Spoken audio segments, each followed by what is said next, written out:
Pour ne rien manquer, abonnez-vous maintenant. Sud Radio Berkov dans tous ses états, le fait du jour. Regardez la propreté un peu partout, à Paris notamment. Regardez cette Assemblée nationale composée de gens tendres, de gens amicaux, de gens qui se parlent avec une espèce de... Mais jamais d'imposition, jamais de décret, jamais d'amendement. Tout se passe très bien. Regardez, tous les Français sont fous de joie à cette réforme des retraites. On sent une espèce de... Mais quoi, d'adhésion totale du peuple français à cela.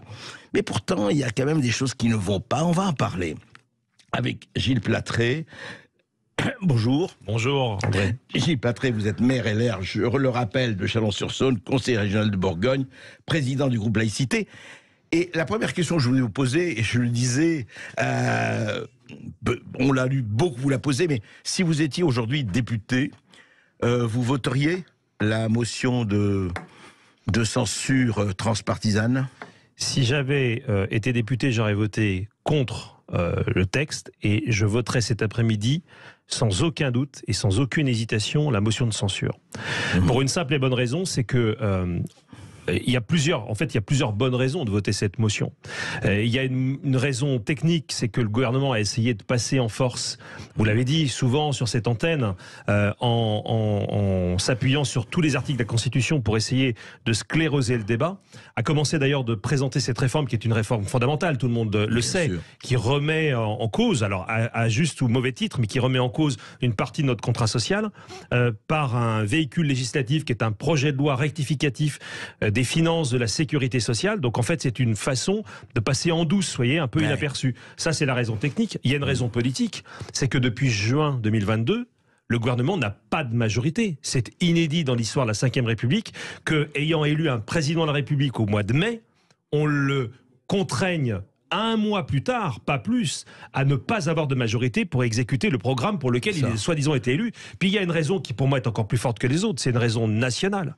C'est-à-dire que vous avez aujourd'hui, dans ses profondeurs, comme dirait le général de Gaulle, une expression populaire, une expression du peuple français qui rejette non pas simplement cette réforme, mais qui rejette la façon dont on gouverne ce pays, c'est-à-dire une espèce de fraction hyper minoritaire d'une France qui va bien et qui impose des décisions toujours aux mêmes à la France qui va moins bien et qui est très majoritaire. Donc si on n'a pas ça en tête, on va voir en fait quoi? La violence qui va continuer de se développer. S'il n'y a pas de traduction politique, si ce gouvernement n'est pas renversé cet après-midi, alors le peuple, eh ben, hélas, j'allais dire, va verser, je pense, je le crains, et c'est vraiment une inquiétude, dans une extrême violence. Donc les députés, quels qu'ils soient, ont les moyens de rebattre les cartes. Renverser le gouvernement, c'est pas un crime de lèse-majesté, c'est prévu par la Constitution. Et ça permet surtout d'avoir une respiration démocratique. En gros, il faut que l'Assemblée redevienne nationale. Vous leur conseillez de le faire. Donc vous conseillez aux personnes, aux députés que vous connaissez, à vos anciens collègues, ou à vos amis ou relations, de voter. Bien sûr, c'est indispensable. Et c'est vrai que les regards se tournent largement vers les députés, les Républicains. Le parti, comme vous le savez, est divisé. Vous avez d'un côté une direction nationale qui est aveugle à ce qui se passe dans le pays, qui considère que parce que on a toujours dit qu'il faut, voilà, etc. Qui a d'ailleurs qui s'est appuyé sur des arguments qui ont été démentis. On a toujours dit aux Républicains qu'il fallait revaloriser les petites retraites. Le gouvernement a sorti, vous vous rappelez, au début de la discussion, mais 1 200 € minimum. Tout ça a été balayé. Tout ça a été balayé. Et les Républicains n'ont pas changé d'avis pour autant. Donc on sent bien qu'il y a une déconnexion de l'équipe dirigeante des Républicains, mais que vous avez sur le terrain un certain nombre de députés des Républicains qui ont annoncé, notamment ce matin, qu'ils vont voter la censure. Aurélien Pradier, je crois, notamment. Il en fait partie, il n'est pas le seul. Et puis peut-être d'autres qui vont se dire, mais est-ce qu'on peut vraiment rester sur notre compte à soi, c'est-à-dire protéger notre siège de député, quand le pays est à ce point en ébullition? Alors justement, parlons-en, parce qu'au-delà d'abord du LR, juste quand même une question sur le LR qui m'a troublé. Je voulais savoir ce que vous pensez, et on va écouter d'Aurore Berger. Aurore Berger est évidemment Renaissance, hein, qui a dit hier quand même quelque chose d'assez grave et qu'il a affirmé sans donner de nom. Écoutez. Pour vous dire vraiment les coulisses, on va tout se dire. Quand à la fin, vous avez des députés LR, parce que c'est arrivé, qui viennent frapper à la porte de Matignon en disant « Moi, finalement, je suis prêt à voter la réforme. Par contre, vous mettez 170 millions d'euros sur la table pour faire un contournement autoroutier. » C'est dans ce sens-là que ça s'est fait. C'est vous qui leur avez dit « On le fait si vous nous votez pour nous. » Et vous croyez vraiment... Mais heureusement que le gouvernement a dit non. Alors, certes, Aurore Berger. Aurore Berger. L'inénarrable Aurore Berger. Écoutez, c'est une façon, alors c'est plutôt habile de sa part, de retourner ce que des députés ont révélé la semaine dernière, c'est-à-dire que ils ont été assaillis de coups de fil. D'abord, il faut voir un peu comment les choses sont passées. Parce que ça, j'ai bien peur que ça ne réconcilie pas nos auditeurs avec la politique, mais les choses sont quand même passées comme ça. La vérité, non, mais la vérité, la vérité, il s'est passé la chose suivante. Alors que pendant 5 ans, on n'avait pas besoin d'LR, puisque En Marche était majorité absolue à l'Assemblée. Donc le groupe LR a été complètement ignoré, maltraité, humilié, etc. Par Aurore Berger comme par les autres. Et puis là, subitement, LR est très intéressant, puisqu'il faut les voix de LR pour faire passer une réforme qui serait repoussée par la gauche et par l'extrême droite. Donc à partir de là, il y a eu un système de drague éhonté. Les députés ont été invités dans les ministères, tapis rouge, petit déjeuner. Depuis quelques... Non, mais depuis quelques semaines. Depuis quelques semaines. Ouais. Et donc, et ça a été révélé heureusement par des députés qui ont eu le courage de parler à visage découvert, que à la fin, comme ça se tendait, eh bien le gouvernement a fait des propositions, y compris d'ailleurs d'aide financière pour les circonscriptions, des députés qu'il pensait pouvoir retourner. Heureusement, certains sont droits comme les reins et forts comme la justice, et ont refusé ça et l'ont dit carrément. Donc entendre aujourd'hui Madame Berger, qui en tout cas n'a pas pour elle la constance de ses idées, puisqu'elle a trahi absolument tout ce qu'elle a pu défendre à une époque donnée. Donc nous dire que c'est les députés qui ont demandé au gouvernement de l'argent, c'est exactement l'inverse qui s'est passé. Et vous voyez, tout ça est quand même très peu honorable, parce qu'on est en train de jouer avec la vie de dizaines de millions de Français, la vie quotidienne, la vie familiale, la vie professionnelle, la vie tout court. Et on envoie des arguments qui sont en dessous de la ceinture. Il est évident que le gouvernement, jusqu'au dernier moment, a essayé de faire pression pour arracher les voix de députés républicains. Et heureusement, ils n'ont pas tous cédé. On verra d'ailleurs ce qui va se passer cet après-midi. On verra qui l'emportera, de la motion des partisans de la motion de censure ou non. Mais alors, justement, Gilles Platré, parlons du fond et ce que ça révèle. D'abord, on se rappelle qu'il y a encore quelques jours, on ne disait pas question d'utiliser le 49.3, aussi bien le porte-parole que le gouvernement, etc. Elisabeth Borne elle-même, bon. Et qu'est-ce que ça révèle, en fait? Et vous êtes homme de terrain parmi d'autres, s'il en est. Qu'est-ce que ça révèle de non seulement de cette vie politique française, on le dit, de cette fracture, de cette archipélisation, mais on a l'impression que là, tout converge vers quelque chose qui va incontestablement vers un affrontement. Personne ne le souhaite, mais enfin quand même. Oui, bien sûr. Qu'est-ce qui se passe? Alors, moi, je vous donnais mon analyse de terrain. Vous avez rappelé effectivement mes fonctions de maire. Pour moi, c'est fondamental. Je suis maire depuis 2014 de ma commune de Chalon-sur-Saône, 45 000 habitants, ville moyenne, qui concentre un certain nombre de difficultés, qui a des atouts également. Mais ce que je vois sur le terrain, et c'est ça en fait qui donne une force extraordinaire au moment de contestation de ce projet sur les retraites, mais bien au-delà. Je pense qu'aujourd'hui, il faut, pour comprendre ce qui se passe dans le pays, accepter la question des retraites. C'est le déclencheur, le catalyseur, mais ça va la goutte d'eau bien qui fait au-delà. déborder le vase. Nous sommes, mais bien entendu, nous sommes en fait dans une situation qui est bien pire que celle qui a déclenché le mouvement des Gilets jaunes, il y a 4 ans et demi. Bien pire. Pourquoi? Parce qu'en réalité, depuis la crise du Covid et depuis maintenant la poussée inflationniste, vous avez des classes moyennes, y compris des classes moyennes qui travaillent, qui sont complètement laminées, balayé et donc déclassé par ce qui est en train de se passer. Je vous donne quelques exemples pour ne pas parler dans le vide. Oui, voilà. Dans votre ville de Chalon-sur-Saône. Complètement. Alors, on a mis en place, il y a maintenant 3 ans, ce qu'on appelle des aides sociales facultatives, c'est-à-dire que la loi ne nous impose pas de le faire, mais ne l'empêche pas. Donc, en fait, on calcule le reste à vivre. Le revenu, vous savez, c'est très trompeur. Quand vous avez l'inflation qui va plus vite que l'augmentation du revenu, ça ne veut plus rien dire. On prend le revenu d'une personne qui vient nous trouver en disant « j'y arrive plus ». On retire de ce revenu tout ce qu'elle doit absolument payer. Son loyer, l'essence, le chauffage, l'électricité. Exactement. Et il nous reste ce qu'on appelle le reste à vivre. Le reste à vivre, c'est ce que vous avez pour nourrir votre famille. Or, nous voyons aujourd'hui, et ça c'est récent, arriver au bureau du centre communal d'action sociale de la ville de Châlons, des personnes qui travaillent, des classes moyennes, qui arrivaient jusque-là complètement actifs. Donc on n'est pas dans une logique d'assistanat du tout, parce qu'on nous rebat les oreilles avec ça. Non, des personnes qui, d'ailleurs, souvent à regret, viennent nous trouver en disant « je n'y arrive plus ». Premier exemple. Donc ça, c'est nouveau. C'est depuis quelques mois seulement. Donnez-moi un exemple. Les cantines, par exemple. Les cantines, très intéressant.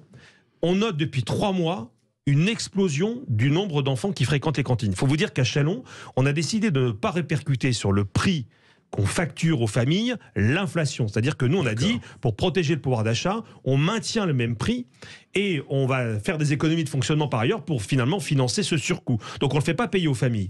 J'ai une augmentation depuis 3 mois de 10%, je ne sais pas si on se rend compte que ça représente, de 10% des enfants qui fréquentent les cantines de Châlons. Pourquoi ? Parce que les familles confrontées à de l'hyperinflation, pas de 6%, sur les produits de base alimentaires, on arrive à rogner sur les dépenses alimentaires et finalement se disent, mais plutôt que d'avoir à rogner sur les dépenses de mes enfants, je les envoie à la cantine parce qu'au moins je suis sûr qu'ils vont manger un repas équilibré, c'est peut-être le seul d'ailleurs de la journée pour un grand nombre de familles, et parce que je suis obligé de tirer, y compris sur mes dépenses alimentaires. Donc c'est ça la réalité du fonctionnement. Et c'est ça, si vous voulez, ce sentiment que cette réforme, elle arrive en demandant des efforts aux mêmes, alors que ces mêmes n'y arrivent plus. C'est ça le ressentiment social. C'est ça, ce n'est même plus une question de retraite de 62, 64 ans. Non, on est très au-delà. Oui. André, je vais vous donner mon sentiment, je le dis après d'autres, parce que je ne suis pas le seul à avoir fait cette analyse, mais je la corrobore complètement en étant maire, encore une fois, depuis bientôt 9 ans, c'est qu'il y a aujourd'hui ce sentiment que la majorité du pays, qui est une majorité qui a des difficultés dans sa vie quotidienne, plus ou moins, bien sûr, pas tous, mais une grande partie, et finalement prise en otage par une hyper-minorité représentée fabuleusement par le gouvernement qui va très bien dans sa vie, et tant mieux, je ne suis pas jaloux moi. Mais simplement quand l'hyper-minorité qui va bien impose des décisions qui contraignent la grande majorité qui va mal, forcément ça fait une explosion sociale. Donc ça c'est le contexte qui est le nôtre, donc ça dépasse cette réforme des retraites, ça veut dire que ça ira sur d'autres projets de réforme, et ça veut dire que ce malaise qu'on avait senti au moment des Gilets jaunes, mais c'est bien pire maintenant, parce que la situation sociale s'est bien dégradée depuis 2018, ce malaise va continuer. Et le seul moyen d'apaiser la violence qui monte dans le pays, c'est une traduction politique. C'est donc renverser le gouvernement et donc forcer la main au président pour qu'il dissolve l'Assemblée, pour qu'il y ait une respiration démocratique. S'il n'y a pas ça, on peut toujours dire, après ça sera les mêmes qui reviendront. Vous dites que si Macron, parce que renverser le gouvernement c'est possible, on verra la motion de censure. En revanche, la dissolution de l'Assemblée, vous le savez mieux que moi, dépend uniquement du président de la République. Sauf que la logique. D'abord, le président sait que depuis le mois de juin de l'année dernière, il n'a pas de majorité à l'Assemblée. Là, il vient de le mesurer avec force. Et même pas de cohabitation. Exactement. Donc, si son gouvernement est renversé, la logique institutionnelle, mais vous avez raison de rappeler que c'est dans la main du président de la République, mais la logique institutionnelle, avec l'état d'exaspération du pays, devrait le pousser à dire « Ok, j'ai reçu un message, et par conséquent, je propose au peuple de retourner dans l'isoloir pour me dire ce qu'il veut. » Je pense qu'il n'y a pas d'autre issue dans une démocratie. La souveraineté appartient d'abord au peuple français. Et si le président n'entendait pas ce message, je pense qu'hélas, je ne dis pas ça comme moyen de pression, je dis plus comme historien, comme politique, parce que ça s'est toujours passé comme ça, mais la pression et la violence montraient dans la rue. Là, Gilles Patry, vous parlez de logique, le problème, est-ce que la logique est à tous les étages? Non, je pense que le président de la République peut aussi craindre le résultat des urnes, mais attention, on ne joue pas avec le feu avec le peuple français. Si vraiment il n'y a pas de traduction politique, parce que la censure peut aussi ne pas être votée cet après-midi. J'allais vous dire, alors si la censure n'est pas votée, à supposer, c'est tout à fait possible que la censure n'est pas de vote. Donc, il peut dire, écoutez, le gouvernement continue, voilà. Alors, l'agitation, je le dis, je le dis sans le souhaiter, je peux me tromper, j'espère me tromper, mais si la censure n'est pas votée cet après-midi, vous aurez plus de violence dans la rue. C'est pour ça que je vous disais tout à l'heure, il faut que l'Assemblée redevienne vraiment nationale.